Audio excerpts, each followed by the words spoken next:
Black man for Bernie. You ready? Come on, we can do better than that. All right, y'all. Now, I've just got off a plane and I've been across the country. But first of all, thank you all. You know, I'm standing here and I'm trying to recount these last 8 months of my life. And I've never been a political guy, but I've been in 40 plus states. And it's all because my 17-year-old daughter asked me who I was voting for. I didn't vote in the primary because I was really the guy that had only voted twice in my life. And I didn't do that until I was 36 because as black men in America, we typically saw no reason to vote. There was no value. Before you see the video camera of all the killings, there was just no value. And I was always of the impression I have to get it no matter what. And so here we are, I fast forward 8 months and I'm trying to figure out what's next. Where do we go from here? You know, what happens? And for all of you that are here, you know, I'm a guy that's built on truth. I stand on what I stand on and I fight for it. And so for everyone here that's voting for Jill, here's the goal. It has to be to get her to 5%. They won't do the 15%. So in 4 years, you actually have money to compete. That should be your goal. And if you do that, you've won.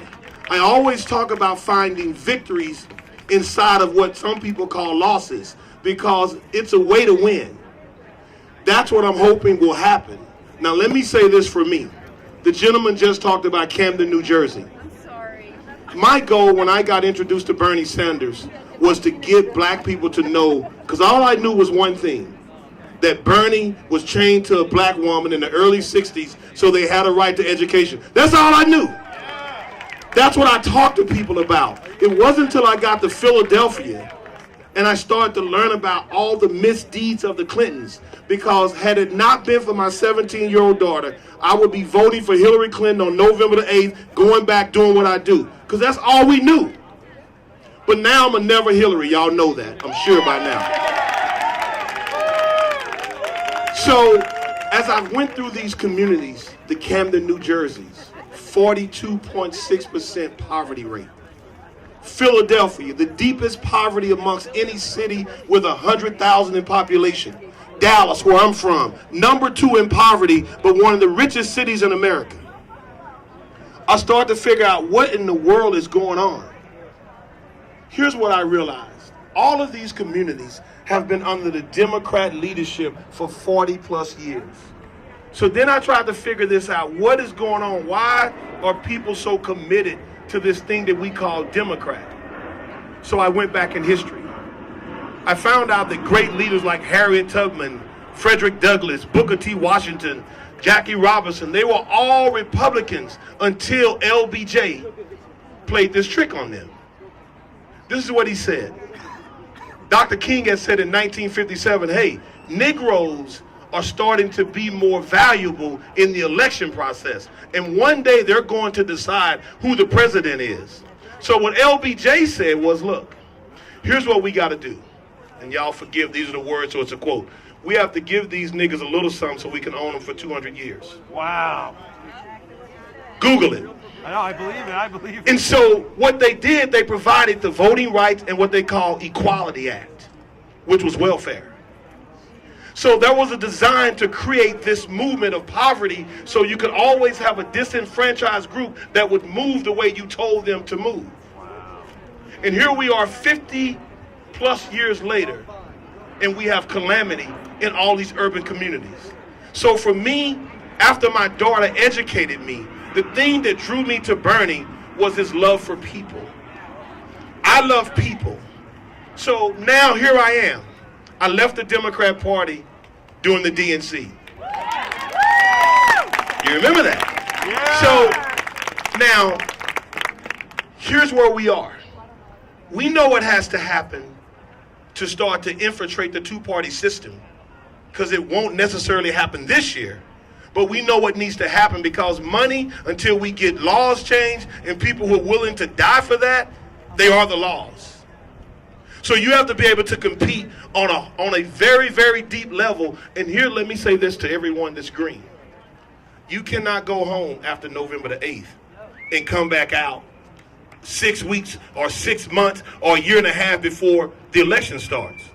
You have to work your butt off every day, get in communities, build relationships, because in my travels now, there are people, they don't know Jill Stein. These are reality. This is reality. But that means you have work to do so you don't be dismayed no matter what happens. So now let's fast forward back to me. Because as I said, I'm a person looking for some action now. I am voting for Donald Trump. Now, that's what I'm doing. And what they'll do, I'll give y'all know, I'll share the mic, right? You know I'll share the mic with anybody, right?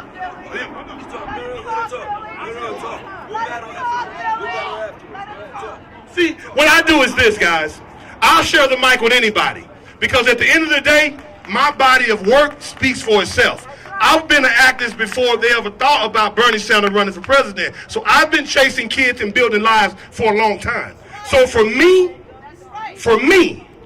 and the people that I know need to be served, I'm doing everything I can to make it happen right now. So here's what I want to do.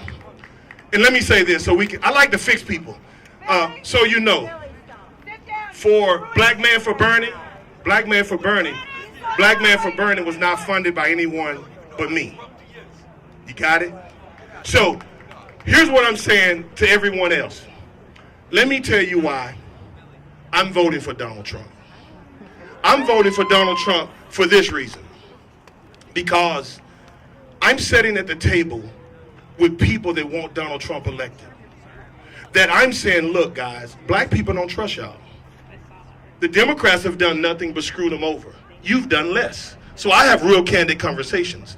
So the only way this works, where black people will even think about voting for you, you have to get involved on the front end. That means we got to put some things in place before they go to the polls. And it starts with jobs.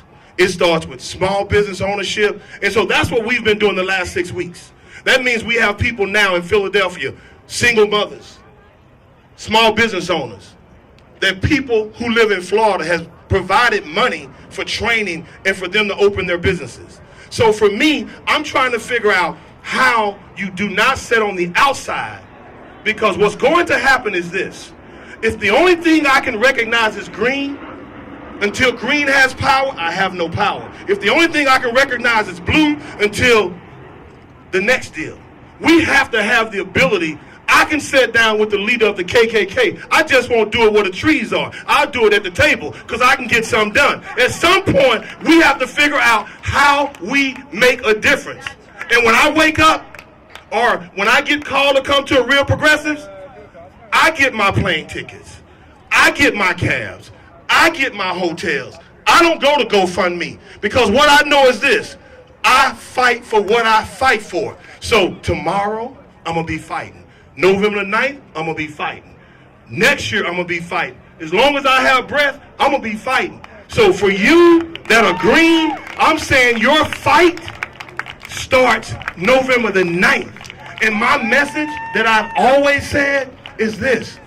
If you can't stomach Donald Trump, vote green. I say it everywhere. I say it all the time. So for me, I have no problem. The young people, the millennials that I know, I say, man, y'all need to vote for Jill Stein, because you got a lot of years left on this earth. What I'm talking about is right now. Now, I could be wrong, but I know right now I have a chance to make an impact. I'm trying to make an impact. So for me, here's what I want to say to every last one of you. I've researched the Green Party. I've looked at it. I've reached out. I've designed material. Here's what I'm going to charge you all with. Make sure whoever's running next year, that if you've been a super volunteer, here's what you say. Let me take all calls. Let me take all invites, because when you don't call people back, when you don't respond, and you need people, that's a problem. We know that Bernie's campaign didn't care about us that was volunteers. They thought they was better than us. But that's what campaigns do. So I'm saying for you to move your platform, you have to find the weaknesses and then you become the strengths. So all I want to say is to everyone, after November the 9th, this is when you find out who puts the work in. That's it. Because come February, a lot of this is going to be over with. So my challenge is find people you can work with. Because, as I say, I don't have no problem working with nobody. But for those who have a problem with me, and y'all that know me, some of y'all that have rolled with me, ate with me, y'all know I really don't care. Y'all know that, right? I keep a big team with me, and I feel like I'm able to handle half the stuff that come my way anyway. I go places people dare to go. Because at the end of the day, I need to figure out why, for all these great community activists that's in Philadelphia, why do we have water off for a mother of four? The bill's only $300. You would think they could meet that. Why do we have lights off? Why am I getting calls? Because I don't need a camera to make me me. Somebody said, you had the best rally in Philadelphia. Why didn't you live stream it? I was doing everything I could just to stand up for 8 hours and make everybody feel good. I ain't have time to live stream it. So the bottom line is this. When you leave here today, if you're at, because I think the polls are lying. I really think Jill's way over 5%, to be honest with you. I'm just being real. I think they're staying away from the young people and it's manipulation to suppress the vote. That's what I feel. But because we do know that there is bad behavior out there, leave nothing to chance. That means young people who don't like Donald Trump, young people who don't like Hillary Clinton, because I just did a radio show in Philadelphia Monday. The kids were 12, 14, and 15. They were on it. So what I'm telling you is this. Get out, work your butts off, and make sure that they go to the polls, and you should have green on every day starting next week, so they start to wonder, what is this? Tell them you the money team. Tell them that's what green means. We understand that. But you gotta work. You gotta work hard. Don't let the 2% trick you. I really believe that it's gonna be good. That's my time. Oh, I made it to 10 minutes. Claudia's up after me. Thank you all. We'll see you soon.